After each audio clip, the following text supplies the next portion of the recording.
नारी का अपमान है हर विनाश का कारण। जब जब एक नारी का सम्मान हुआ है तब उस अपराधी का समूल नाश ही हुआ है।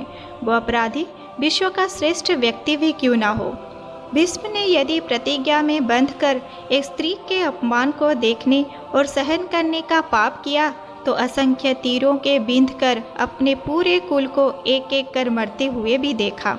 भारत का कोई बुजुर्ग अपने सामने अपने बच्चों को मरते देखना नहीं चाहता, पर भीष्म अपने सामने 4 पीढ़ियों को मरते देखते रहे। जब तक सब देख ना लिया तब तक मर भी ना सके। यह उनका दंड था। धृतराष्ट्र को मोह था पुत्र का। 100 हस्तियों का बल समान महाबली होने के बावजूद 100 पुत्रों का सब अपने कंधों में उठाया, फिर भी कुछ न कर पाए। दुर्योधन ने उस अबला स्त्री को दिखाकर अपनी जांघा ठोकी थी, उसकी जांघा तोड़ी गई। दुशासन ने छाती ठोकी तो उसकी छाती फाड़ दी गई।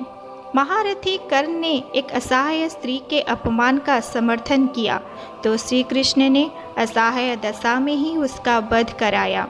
दुर्योधन तो गदा युद्ध सिखाया था स्वयं बलराम ने।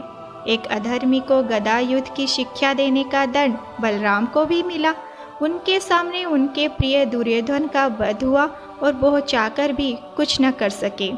महाभारत के युद्ध में केवल कौरवों का सर्वनाश ही हुआ ऐसा नहीं है, पांडवों को भी दंड मिला है। युधिष्ठिर ने स्त्री को दांव पे लगाया तो उन्हें भी दंड मिला। कठिन से कठिन परिस्थिति में भी सत्य और धर्म का साथ नहीं छोड़ने वाले युधिष्ठिर ने युद्ध भूमि में झूठ बोला और उसी झूठ के कारण उनके गुरु की हत्या हुई। यह एक झूठ उनके सारे सत्यों पर भारी रहा। एक धर्मराज के लिए इतना बड़ा दंड क्या होगा। कुछ लोगों ने कर्ण का महिमा मंडन किया है, पर सुनिए, कर्ण कितना भी बड़ा योद्धा क्यों ना रहा हो, कितना बड़ा भी वो दानी क्यों ना रहा हो, एक स्त्री के वस्त्र हरण में सहयोग का पाप इतना बड़ा होता है कि उसके समक्ष सारे पुण्य छोटे पड़ जाते हैं। द्रौपदी के अपमान में किए गए सहयोग ने यह सिद्ध किया कि वो महान नीच व्यक्ति था और उसका वध ही धर्म था। इस युग में तो युद्ध ऐसे थे जो अकेले सबको दंड दे सकते थे, वो है कृष्ण और बर्बरिक। लेकिन कृष्ण ने ऐसे कुकर्मियों के विरुद्ध शस्त्र उठाने से इनकार कर दिया और बर्बरिक को युद्ध में उतारने से ही रोक दिया।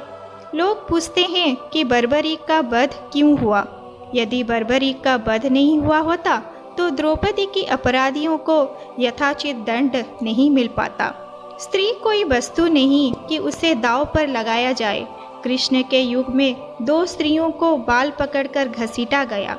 देवकी के लिए बाल पकड़ के कंस ने और द्रौपदी के बाल पकड़े दुशासन ने। श्री कृष्ण ने स्वयं दोनों को अपराधी का समूल नाश ही किया है। किसी स्त्री के अपमान का दंड अपराधी के समूल नाश से पूरा होता है, भले ही वो अपराधी विश्व का सबसे शक्तिशाली व्यक्ति भी क्यों ना हो। तो दोस्तों, एक स्त्री के सम्मान के बारे में आप क्या सोचते हैं, ज़रूर कमेंट करके बताएं। और ये वीडियो अच्छी लगे तो लाइक एंड शेयर करें और मेरे चैनल को सब्सक्राइब करना ना भूलें। धन्यवाद।